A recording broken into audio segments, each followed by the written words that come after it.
Assalamualaikum warahmatullahi wabarakatuh.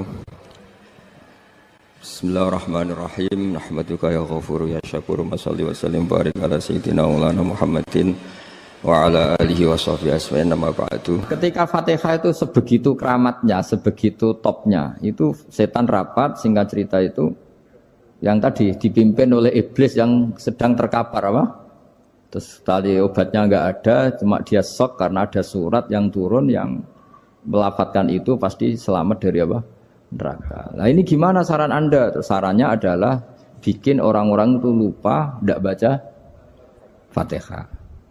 Nah ini rapatnya iblis. Idzabu wajtahidu hatta tufilu qulubahum hatta la yaqulu hadis surah. Kala yuksiru qira'ataha wa la yakunu lahum ajrun wa thawabun bal yakunu lahum adzabun wa iqabun. Kemudian yang terakhir saya beri ijazah tentang Al-Fatihah ya, karena ini surat yang populer. Kalau saya ijazahi Quran 30 juz pasti sampean enggak hafal. Atau ijazah surat Baqarah. Kalau mau Baqarah mau. Ijazahi surat Baqarah mau 2 juz setengah. Mau Mas Asep? Ya Fatihah aja yang gampang ya. Nah, ya kulhu Fatihah ini paket ringan ini. Tapi pahalanya apa? Besar. Ini beda ya, artinya selama ini mungkin Anda baca tapi monoton ya. Tapi ini saya bacakan teks aslinya tentang istilahnya itu mazaya itu kelebihannya Fatihah. Saya baca Arabnya dulu, nanti ini terakhir ya, ijazah tadi kan saran-saran umum tentang sosial. Ya, pokoknya jadikan kebaikan itu punya nilai sosial yang baik lah. Jadi nanti orang yang nggak amanah nggak laku, ya calon bupati, gubernur, presiden yang nggak amanah juga nggak laku. Begitu juga kiai yang tidak amanah juga nggak laku, suami yang nggak amanah juga nggak laku, istri yang nggak amanah juga. Sehingga kebaikan ini jadi nilai sosial yang dalam tanda kutip sudah keniscayaan. Yang diinginkan Allah itu seperti itu, bukan kebaikan yang dipaksakan karena kekuatan negara. Maksudnya kalau bisa kebaikan itu tidak usah dipaksakan. Memang sudah satu kebutuhan. Kayak cerita-cerita di negara maju itu, bahkan apapun jatuh itu nggak ada yang ngambil apa itu. Makanya gambarannya Mekah Madinah kan gitu kan, barang jatuh nggak ada yang berani apa ngambil. Itu saking sudah jadi sistem. Sehingga banyak negara di Eropa itu yang sampai nggak punya tentara, nggak punya polisi karena kebaikan itu sudah. Nah kita kan masih capek, polisinya aja capek, apalagi masyarakatnya, karena ya kebaikan itu belum jadi nilai bersama. Nah kita selain ditopang negara, ada polisi, ada tentara, itu kita usahakan kebaikan itu jadi nilai bersama. Tadi wa'tamiru bainakum bima'ruf. Dan kita punya reputasi yang bagus dalam bab ini. Saya masih ingat kecil saya itu yang jilbaban hanya keluarga kiai. Sekarang rata-rata masyarakat itu jilbaban. Dulu yang sekolah SMP, SMA itu jilbaban kadang dulu malah dilarang ya, harus sama seperti itu seragamnya. Sekarang sudah boleh. Dan nyaman. Lama-lama yang dapat simpatik ya yang pakai pakaian model tertutup seperti itu. Lama-lama gamane cara wong golek mantu ya golek yang seperti itu daripada yang blodor. Lama-lama jadi nilai bersama. Ya ingin saya seperti itulah. Di terminal juga sama. Orang mau makan cari warung yang kelihatan ada ayat kursinya, pakai jilbab, atau paling enggak dia enggak mungkin lah nyuguhkan yang tiren atau yang haram. Akan ada garansi sosial, ada apa? Ada garansi apa? Sosial dengan penampilan yang soleh itu kan, masa iya nyuguhkan oplosan babi gitu misalnya itu. Jadi nilai sosial itu harus harus benar-benar jadi nilai sehingga negara biar enggak capek-capek itu. Polisi juga gak capek kan karena tugasnya corong Jawa mau ngawat-ngawati tok, tapi sudah tidak perlu tegang karena kebaikan sudah jadi nilai bersama. Ya ingat-ingat ya ayatnya tadi wa'tamiru bainakum bima'ruf. Jadi kebaikan itu harus jadi nilai bersama. Iktimar itu menjadi urusan bersama. Makanya kalau kita rapat besar disebut apa? Muktamar. Muktamar itu urusan bersama. Ya tadi, imamnya sholat juga menopang Gojek karena enggak lama-lama nopang Grab, nopang Kernet, nopang penjaga Indomaret, penjaga bensin, pom bensin. Lah dia hanya punya waktu 5 menit terus imamnya baca Baqarah kan. Iya imamnya mursyid, mungkin dia tambah lama tambah dapat aplaus dari muhibbinnya, tapi makmumnya dia tambah lama tambah dapat penghormatan dari pecintanya, tapi kitanya wah khusyuk wali kan dia dapat status naik lah, kita yang sudah tidak ikut jadi wali diganggu apa pekerjaannya. Kalau ada imam seperti itu sampai mufarokoh saja, niat ya Allah sampai sini saja saya makmum orang itu, silakan orang itu punya urusan sendiri dengan jenengan ya sudah, atau salib saja apa. Nah, itu boleh kalau dalam fikih namanya apa? Mufarokoh. Mufarokoh itu niat. Tapi kamu jangan langsung selonong mufarokoh, niat dulu. Pamit sama Allah bahwa sekarang mau mufarokoh. Ya, tapi ya jadi sholat yang aneh kan, imamnya masih rukuk, kamu terus sujud, terus apa-apa selesai ya. Mungkin dalam pandangan itu orang lain ini maksudnya makmum gimana ini kok begini. Tapi sudahlah Allah Maha tahu. Insya Allah dimaklumi. Ya saya baca tentang Fatihah ya, karena sampean pasti sering baca Fatihah. Supaya apa sekaligus jadi jimat lah gitu. Jadi kalau kamu sering di jalan-jalan yang mungkin sepi atau mungkin kan tidak semua teman Grab itu nasibnya bagus yang di Semarang Jogja. Mungkin yang di Kalimantan di Papua kan ada yang 10 kilo gak ketemu rumah, ya kan? Ya lihat di TV-TV itu kan kasihan kan. Sudah 10 kilo gak ketemu rumah, penumpangnya kuwekar preman tuh kan. Ini makan orang enggak kan gitu. Kan ujiannya dua. Kalau penumpangnya cantik itu ya kecoba syahwat, kalau preman takut. Jadi orang itu selalu ujian itu. Sing sedengan itu kan jarang orang itu. Jadi kalau penumpangnya perempuan cantik ujiannya itu syahwat, kalau preman ujiannya ketakutan. Kalau orang yang lemah bawa uang ujiannya kamu ingin garong. Jadi hidup itu memang semuanya ujian. Liyabluwakum ayyukum ahsanu amala. Makanya saya sering ditanya oleh teman-teman, Gus, nah ujiannya kenal wong wedok elek piye sama? Kenal wong ayu ujiane syahwat, kenal wong elek ujiane ngenyek, itu sama-sama dosa.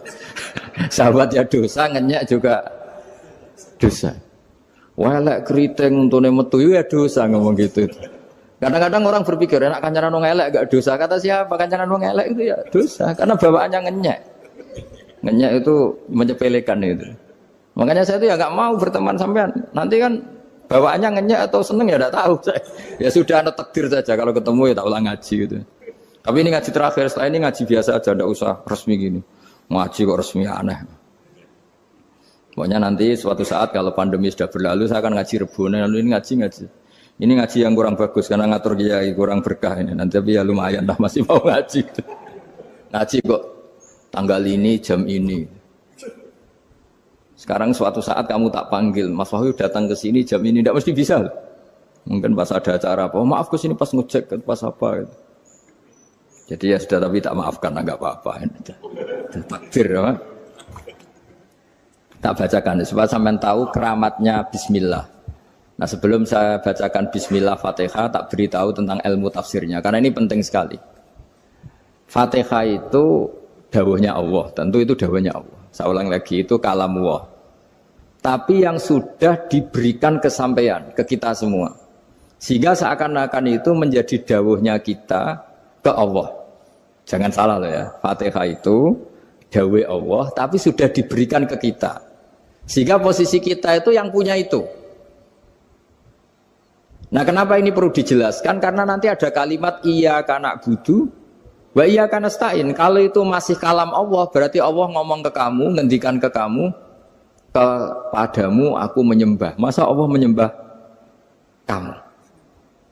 Nah sehingga ilmu tafsir itu menyelesaikan itu dulu ya. Saya ulang lagi ya, sebelum sampean sering baca Fatihah, aku yakin ya sering baca. Tapi barokahnya tidak paham itu tidak pernah janggal. Enggak paham itu ya penting supaya tidak iskal, tidak janggal. Sebetulnya di kalimat itu ada yang janggal. Kalau Fatihah itu kalimatnya Allah atau kalam Allah, bagaimana dengan kata-kata iyyaka na'budu? Masa Allah ngendikan ke kita, kepadamu kami menyembah. Masa Allah menyembah kita?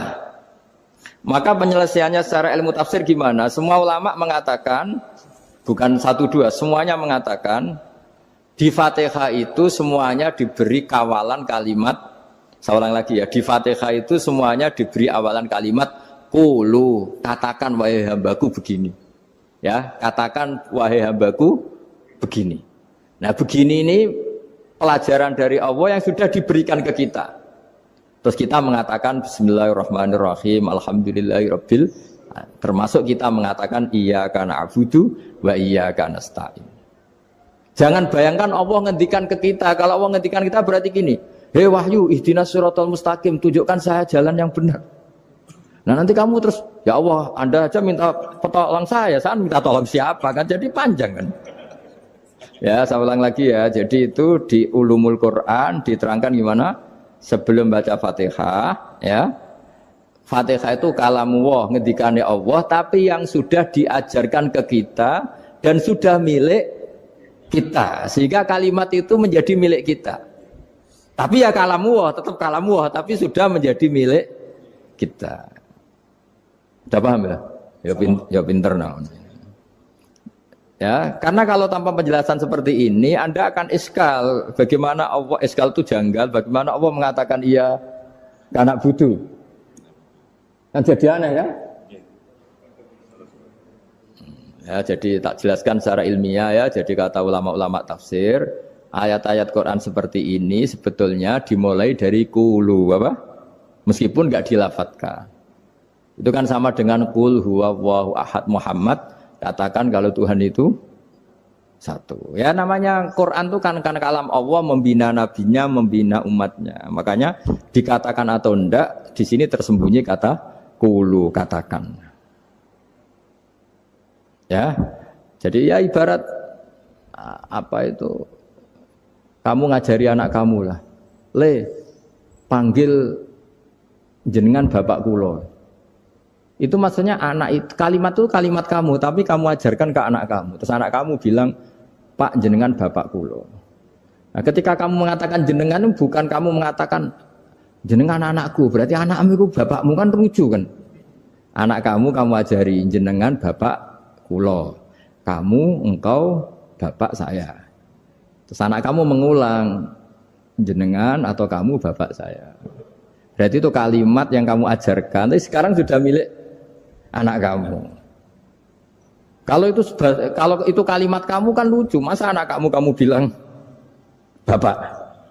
Nah itu seperti itu. Jadi ulama memberi solusi atau jawaban iyyaka na'budu wa iya, itu sebelumnya ada kata-kata qulu, katakan wahai hambaku, hubungan kamu dengan saya adalah katakan iyyaka na'budu wa iyyaka nasta'in. Terus hubungan kamu dengan saya katakan juga dalam doamu ihdinas siratal mustaqim. Jelas ya, jadi itu kalam Allah yang sudah milik kita karena diajarkan Allah untuk kita. Dong ya?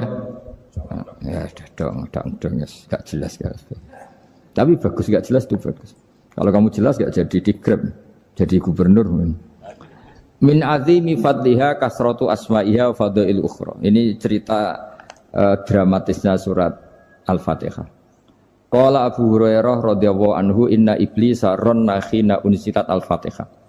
Jadi iblis itu begitu kesakitan. Ini kitab Abu Abul Farad karangannya Sayyid Muhammad Alawi, juga kutipan dari beberapa kitab. Yang jelas beliau sendiri juga ngutip dari beberapa riwayat di beberapa hadis. Halaman 123. Ketika Fatihah turun itu iblis kesakitan. Kayak orang sakit gigi lah, tersiksa sisanya karena turunnya surat apa? Al-Fatihah. Artinya kalau Anda baca Fatihah dijiwai, maka Anda melemahkan setan, melemahkan iblis. Wa qala Mujahid, khina unzilat Fatihatul Kitab ronna, fastama indahu asyayatin. Jadi ketika Fatihah itu turun, iblis itu terkapar lah kira-kira, sampai dijenguk banyak setan. Jadi kemana di ICU lah kira-kira gitu kalau sekarang itu, entah COVID entah enggak tahu, pokoknya di ICU sampai dijenguk banyak setan. Enggak tahu bawa apa enggak tahu, pokoknya dijenguk banyak setan. Ono yang nyangoni karena ini apa? Ketuanya apa? Pingsan, sakit. Jadi iblis itu sakit sampai dijenguk anak buahnya setan-setan. Ya, semoga kalian semua tidak kenal setan. Kalau kenal berarti teman, apa?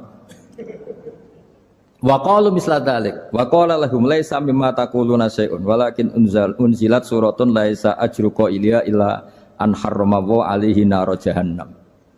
Saya ini bukan sakit fisik kata iblis. Kamu tidak usah jenguk saya, datangkan dokter terbaik, tidak usah. Saya ini tidak sakit fisik. Saya ini sakit karena ada surat yang diturunkan, yang pahala yang melafatkan surat itu pasti selamat dari neraka. Padahal misi terbesar saya ini supaya manusia masuk neraka. Sekarang punya tamengnya. Wah pusing kan? Ya seperti orang lah goda sampean ternyata sampean setia itu kan pusing. Nah ternyata tidak setia itu yang akhirnya ribet kan itu.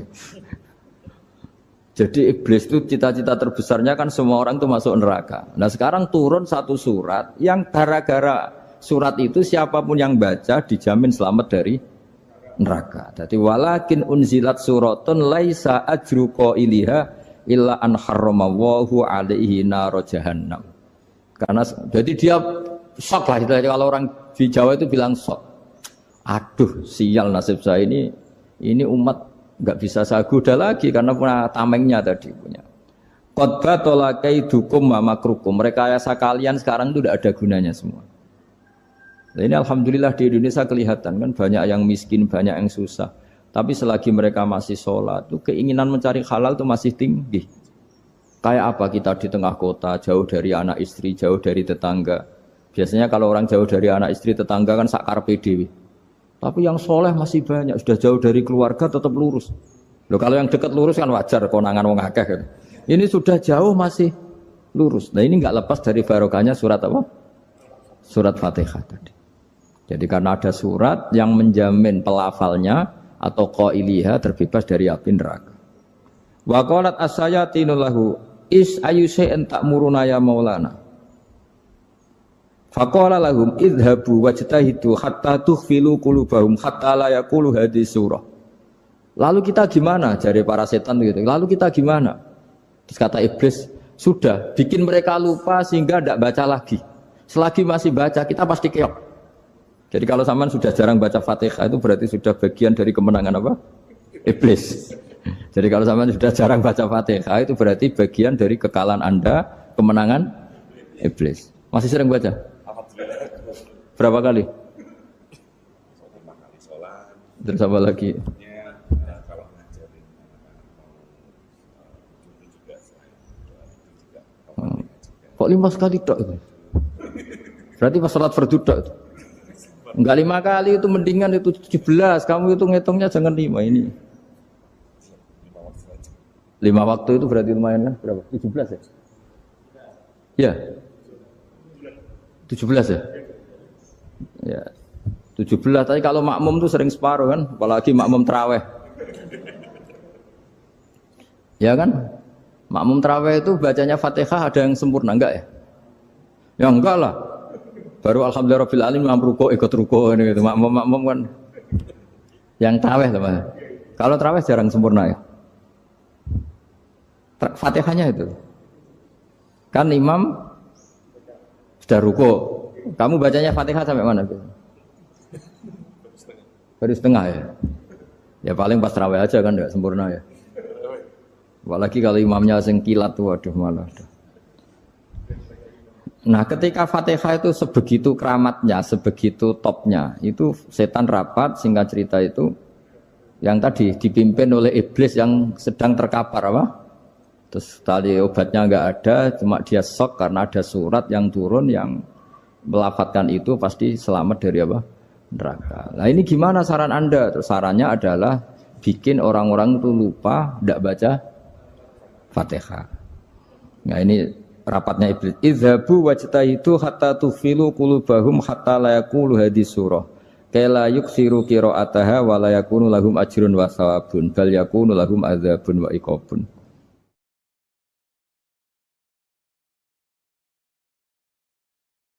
Jadi saya mohon selama ini Anda sudah baca, tapi mungkin hanya rutin saja. Napa rutin saja? Jadi barokahnya ngaji ini kamu punya kekuatan atau punya semangat membaca karena ini surat yang luar biasa. Ibarat gini, kalau sampean tanya, saya juga sering mikir, masa Gus hanya surat kok punya kekuatan seperti itu?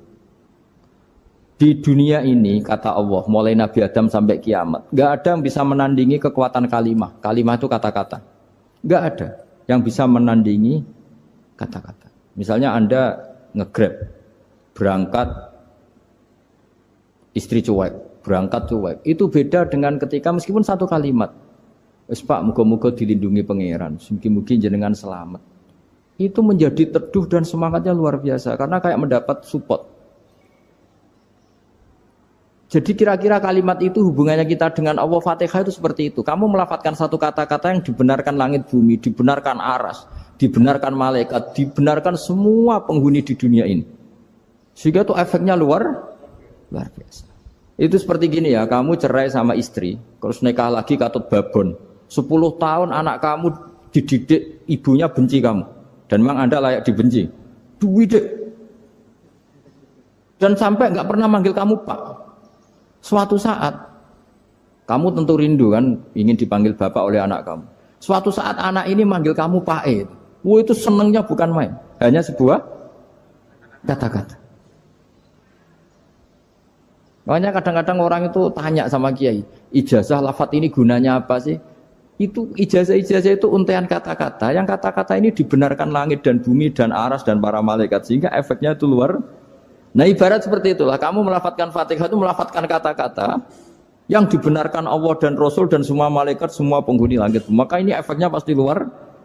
Nah di sini lah orang-orang dulu tuh tahu keramatnya itu, sehingga ketika melawan Belanda, melawan Jepang dulu itu kalimat-kalimat itu menjadi mantra yang luar biasa. Doa yang luar biasa. Tapi di era modern karena orang sudah tidak ngerti itu, dianggap itu mantra, jimat, khurafat, bid'ah, waduh ribet menemal. Sebetulnya tidak seperti itu. Memang kata-kata ini kekuatannya luar biasa. Sama kesakitan hati kamu juga karena itu. Ngojek wangilan. Lha Pak di bojo kok kowe gagahe tok kere. Wah, iku seling terus mesti. Padahal kalimat itu kan tidak melukai secara fisik, tapi apa kerjanya sesuk sarasa-rasen. Karena terus dengan pengadilan seperti itu kan, ngapain kerja demi perempuan yang seperti ini? Lagi-lagi kata-kata ini luar. Nah bayangkan kalau kata-kata itu adalah kalimat yang diajarkan Allah lewat Rasulnya, lewat malaikat Jibril. Kayak apa kekuatannya? Nah kira-kira Fatihah itu gitu. Kalimat yang baik, kalimatan thayyibah diajarkan oleh Allah dan Rasul. Kayak apa kira-kira kekuatannya? Pasti luar biasa. Wong support yang dikatakan istri kita, anak kita aja luar biasa. Apalagi ini support yang diajarkan Allah dan Rasul. Ya makanya saya mohon kalau baca Fatihah, baca kalimat-kalimat thayyibah ketika sholat itu dijiwai. Ya misalnya Rabbana lakal hamdu mil'us samawati wa mil'ul ardi wa mil'u ma syi'ta min syai'im. Engkau zat yang layak dipuji dan pujian ini memenuhi langit dan bumi. Karena kita tahu nggak ada sejengkal di alam raya ini kecuali di situ ada rahmat Allah. Misalnya kamu bisa lewat sampai rumah saya, kamu mungkin anggap biasa saja. Coba kalau ngalami likuifaksi. Tahu-tahu bumi ini ambles, bisa ngelewati yang likuifaksi itu luar. Tanyakan orang pernah ngalami likuifaksi di Sulawesi, itu melihat bumi bisa diinjak gak ambles itu, wah luar. Dan zaman gak ngalami itu sehingga lewat bumi ya biasa aja. Coba kalau ngalami seperti tidur, ya biasa aja. Coba kalau ada gempa, bahwa bumi tenang ini sudah nikmat yang luar biasa. Masa kamu ngakui nikmat nunggu digituin? Ya kan? Nah, makanya baca Fatihah dijiwai lah bahwa ini kalimat yang luar biasa. Nah, saya teruskan.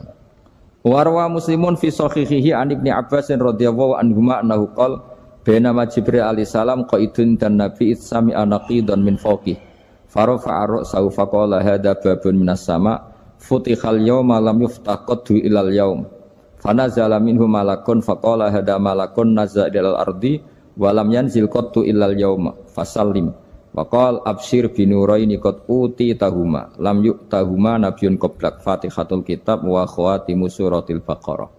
Jadi suatu saat Jibril ini jagongan kira-kira gitu sama Rasulullah. Tahu-tahu langit itu gemuruh. Langit gemuruh kata Jibril terus semuanya ngangkat kepala ke langit. Ini pintu langit baru ini dibuka, yang sebelumnya tidak pernah dibuka seperti ini. Turunlah malaikat, yang malaikat ini pun malaikat spesial, yang enggak malaikat murahan lah kira-kira gitu, yang enggak pernah turun ke bumi kecuali juga saat itu. Dengan penyambutan yang luar biasa, dengan semuanya enggak pernah terjadi. Hanya karena surat Fatihah. Jadi ini surat yang luar biasa, pengawalannya lewat malaikat yang spesial, enggak pernah turun di bumi kecuali saat itu. Penyambutannya juga enggak pernah seperti itu, baru seperti itu. Jadi semuanya itu spesial. Nah, kenapa ini spesial? Karena di situ ada isi puja-puji kepada Allah Subhanahu wa ta'ala. Ada ikrar kita, alhamdulillah rabbil alamin, ar-rahmanir rahim. Ikrar ini penting. Kalau contoh paling gampang gitulah. Kamu punya istri selama ini cerewet terus.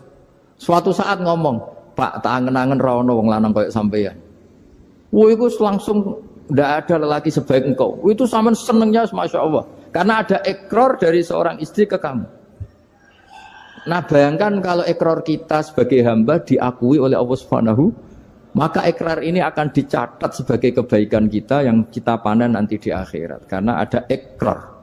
Kita ikrar bahwa alhamdulillah rabbil alamin. Kita ikrar ar-rahmanir rahim. Kita ikrar maliki yaumiddin. Kita ikrar iyyaka na'budu wa iyyaka nasta'in. Sampean misalnya jadi orang Indonesia, ketemu orang Indonesia yang makmur di Jerman.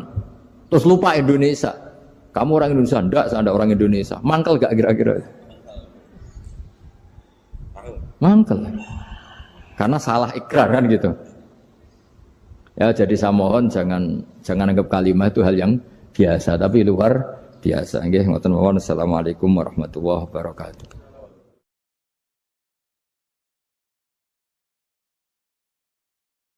Saya berkali-kali kampanye di mana-mana lah, kampanye dan menganjurkan. Di antara catatan dalam Suhufi Ibrahim wa Musa kan ada kan di Quran itu yang dinamakan lampiran-lampiran wasiatnya Nabi Ibrahim dan Nabi apa? Musa. Itu di antara catatannya begini.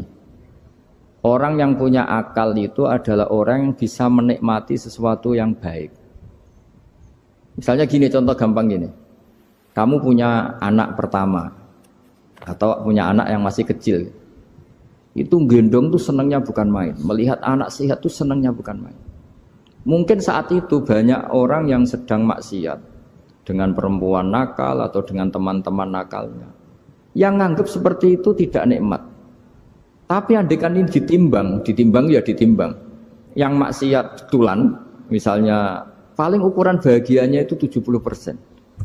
Tapi yang ini, yang nimang anak baru lahir atau masih kecil, corong Jawa ngeloni anak, bisa saja bahagianya itu sampai 100%. Artinya selama ini kesalahan kita adalah nganggap maksiat itu pasti menyenangkan dan taat itu tidak menyenangkan. Makanya saya berkali-kali fatwa, untuk melawan kenikmatan maksiat, orang harus terbiasa menikmati taat, menikmati kebaikan. Jangan kira kita nimang istri nikmat, nimang anak nikmat, ketemu teman yang lama tidak ketemu juga nikmat. Artinya kita akan melewati berjam-jam untuk jagungan sama teman, sama anak, sama istri. Dan itu harus kamu nikmati. Supaya mengganti tidak berkebutuhan nikmat yang lewat jalur maksiat. Jadi saya mohon sarana-sarana yang menyenangkan itu, yang taat itu kita maksimalkan. Makanya bapak saya itu sering pesen, kowe nak ngaji sing guyon, sing seneng. Nganti wong maksiat itu karena cari kesenangan. Coba kalau kesenangan itu sudah didapatkan saat taat, maka tidak butuh lagi kesenangan yang berbentuk maksiat. Makanya orang-orang wali dulu kalau sudah sholat itu gak bisa berhenti karena merasa nikmat. Makanya Nabi pernah ngendikan wa qurratu aini fi sholat, nyaman saya itu kalau sedang jono aku ahli makros. Akhirnya Quran wong rono umur dukun. Kepengen jabat, Kang, gawe khataman 1000 Kang, aku ben dadi pejabat. Nah, Quran akhirnya difungsikno kaya tabib.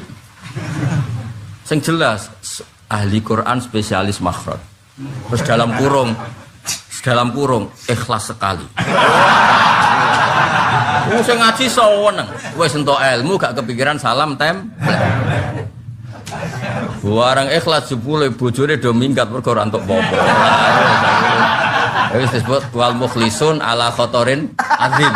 Wong ikhlas itu dalam bahaya besar. Karena ya kawan takobal wa minna minkum takobal ya. Tapi apapun itu barokah ngaku-ngaku asal ora krana hadzun nafsi, ora krana nafsu. Mulane ketika ekonomi era Aziz Bisra tokoh Mesir, iku gonjang-ganjing. Nabi Yusuf menghentikan, "Ij'alni ala khazainil ard." Ya sudah, menteri pertahanan pangan saya. Inni hafizun alim. Karena saya menguasai ilmu itu dan saya terpercaya. Semua nabi memaklumkan diri, inni lakum nasihun amin. Ora oleh nabi ditakoki, napa jenengan saged mimpin kula? Nggih insyaallah saged. Pangestune mawon ra oleh kudu inni lakum nasihun amin. Kudu jelas. Malah sebagian nabi sanggrono wong salah paham yo. Aku wis ngomong alam akul lakum inni a'lamu minallah malah ta'ala. Urusan pangeran rak roh aku timbang kowe. Bang ini urusan Sarah Muslim roh aku timbang kowe. Kowe roh judule tok aku wis roh sak isine. Malah ana sing roh regane piro. Terus takok ben ditakok bibet ben dianggap alim. Lah iku sing kebohongan publik. Ora alim kitabe kok bibet terus tamune tidak mlaku-mlaku. Sawangane kitab kabeh tau diwaca. Ya akeh kiai ngoten niku ya akeh. Ya saya penampilannya. Jadi semua orang baik iku kon maklumatno kebaikannya, tapi aja krana nuruti napa hawa. Ana kabeh kitab iku yo ngelem kitabe. Zakaria Al-Ansari angger ngarang muni wa takbiri bidzalik aula min takbiril asli. Karanganku luwih apik timbang kitab asline. Padahal kitab asline karangan Imam Nawawi. Yes, tapi biasa wae karena beliau enggak niat sombong ya memang seperti itu. Ya disebut babu dzikri rajul mana qiba nafsi. Babu dzikri rajul mana qiba nafsi. Bab seseorang itu boleh menyebut kelebihannya asal kanggo orang banyak, asal maslahat, ora nuruti napa muji uang, muji jabatan, muji perempuan. Malam cawe dok wayu di duit wae seneng para presiden, para menteri seneng tuh maalpat seneng kan seneng muji donya. Kowe iku lho tekemak sering muji donya, mbok mobil, mbok dhuwit, mbok babon pokoke muji donya. Nah, ternyata ke pas salat khusyuk, alhamdulillah rabbil alamin. Apa jawab? Waras kowe, Jong, sing mbok puji aku. Ya, angel temen nerangno kowe. Ya, kowe kan biasa muji mobil mewah atau babon ayu atau pangkat. Lah selama ini kan gak waras misalnya. Wah, bareng pas sholat ya muni alhamdulillah rabbil alamin. Jadi jawabnya waras kowe, Jong.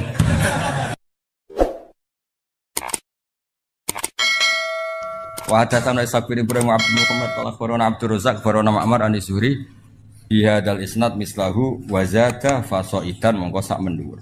Wa hadatsana Ishaq bin Ibrahim akhbarana Sufyan bin Ato.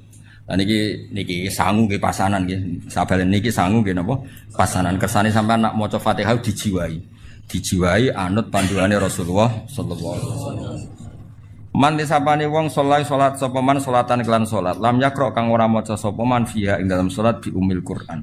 Faya mongko te salat khidaun minangka salat sing cacat, sing nipu salasan kelan kaping 3 ghairu tamamin kelan tanpa sempurna. Faqila li Abi Hurairah innama nakunu waro al imam. Nah, terus niki tak baleni malih. Kalau sudah di level sahabat, apalagi tabiin, dawe Nabi itu ya dianalisis. Karena Nabi itu ada hal-hal yang beliau itu marah. Sahabat ya ora ro alasane marah, tapi kadang yo ngerti. Tak akeh contoh ya, ben kowe ngerti nek aku sinau tenanan.